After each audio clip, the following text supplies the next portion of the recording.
ইতিমধ্যেই চলতি বছরে জাঁকজমকের সঙ্গে রাম মন্দিরের উদ্বোধন করা হয়। সেই রাম মন্দিরের একটি ক্ষুদ্রাকৃতি মডেল এবার তৈরি করলেন কোচবিহারের এক মাইক্রো আর্টিস্ট শিল্পী। কোচবিহারের দিনহাটা মহকুমা শহরের বাসিন্দা এই মাইক্রো আর্টিস্ট শিল্পী পেশাগতভাবে তিনি বামনহাট পাথরসন শরণার্থী প্রাথমিক বিদ্যালয়ের শিক্ষক, তবে নেশাগতভাবে তিনি কিন্তু একজন মাইক্রো আর্টিস্ট শিল্পী। আর এই শিল্পের কারণেই বর্তমান সময়ে তিনি ব্যাপক ভাইরাল। এটা মোটামুটি স্কুল লাইফ থেকেই সেই স্কুলে যখন ছোট ছোট চক পেয়ে যেতাম, সেটা হয়তো বা সেই স্যারের ব্যবহার করা চকে হোক বা গোটা চকেই, সেখান থেকে পেন্সিলের কাঁটা কম্পাস দিয়ে খোঁচায় খোঁচায় বিভিন্ন রকম, তখন তো এই টাইপের মডেল তৈরি হতো না, ছোটো ছোটো লতা পাতা এই টাইপের বা কিছু ওয়ার্ড, এই সমস্ত বিষয়ে কাজ করা। মানে জার্নিটা টোটাল মেইনলি স্কুল লাইফ থেকেই শুরু। এখনো পর্যন্ত কতগুলি স্মল স্কাল্পচার বানিয়েছেন আপনি? দেখুন, এখানে মোটামুটি আপনারা তো এখানে দেখতে পাচ্ছেন, তাছাড়া মিনিমাম 25 থেকে 30টা এরকম হয়ে যাবে। এই রাম মন্দিরের ক্ষুদ্রাকৃতি মডেল তিনি তৈরি করেছেন চক ও কাটার দিয়ে। বর্তমান সময় তার এই মডেল দেখে রীতিমতো অবাক সকলে।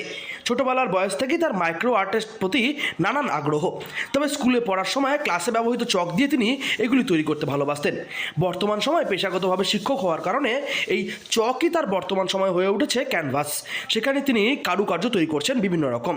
এবার তিনি কালারিং চকের মাধ্যমে এই 3 ইঞ্চি উচ্চতার অযোধ্যার রাম মন্দির তৈরি করে তাক লাগিয়েছেন সকলকে। পছন্দের জায়গা বা আমাদের ধর্মের জায়গা, যার কারণে রাম মন্দির। তাছাড়া রাজনৈতিক কোনো বিষয় এর মধ্যে বিন্দুমাত্রই নেই। মানে একটা সুন্দর সাবজেক্ট আমার কাছে মনে হয়েছিল যে রাম মন্দিরটা, যার কারণে রাম মন্দিরটা তৈরি করা। এই স্কাল্পচারটা বানাতে আনুমানিক কতদিন সময় লেগেছে এবং কী কী জিনিসের ব্যবহার করেছেন? সময় বলতে ধরুন মোটামুটি একদিন, আর জাস্ট শুধুমাত্র কাটার কিছু গ্লু ব্যবহার করা হয়েছে, ব্যাস। কন্টেন্টটা কী ছিল? আপনি কিসের উপরে এটা পুরোটা বানালেন? টোটালটাই চকের উপরে। একটি গোটা রাম মন্দিরের ছোট্ট রেপ্লিকা, যেটিকে হাতের তালুর মধ্যে উঠিয়ে আনা সম্ভব।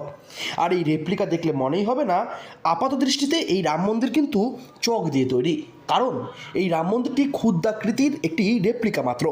একটি নিপুণ হাতে এটিকে সাজিয়ে তোলা হয়েছে।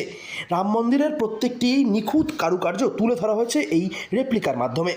বর্তমান সময়ে এই রেপ্লিকা তৈরির পরে এলাকার বাসিন্দারা এবং বাড়ির মানুষেরা রীতিমতো খুশি বিজনবাবুর ওপর। এই চকগুলো কি নরমাল চক? হ্যাঁ, নর্মাল চক, জাস্ট কালারিং চক, নর্মাল চকই, যেটা আমরা বোর্ডে ইউজ করি। তারপরে বর্তমান সময়ে আপনার যে এই যে রাম মন্দির তৈরি হলো, এই রাম মন্দিরকে কেন্দ্র করে আপনার পরিচিতদের মধ্যে বা আপনার যারা আশেপাশে যারা বাসিন্দা রয়েছে তাদের মধ্যে কতটা আবেগ বা হ্যাঁ, অবশ্যই অনেকে অনেক কিছুই ভাবছে, বাট আমি এটাকে একদমই অন্যভাবে দেখছি।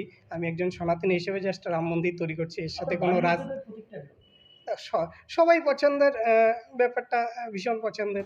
আগামী দিনে তিনি এই ধরনের আরও নিত্য নতুন রেপ্লিকা তৈরি করে সকলকে আকর্ষণ করতে চান, এমনটাই ইচ্ছে রয়েছে তার। কোচবিহার থেকে সার্থক পণ্ডিতের রিপোর্ট, লোকাল 18 বাংলা।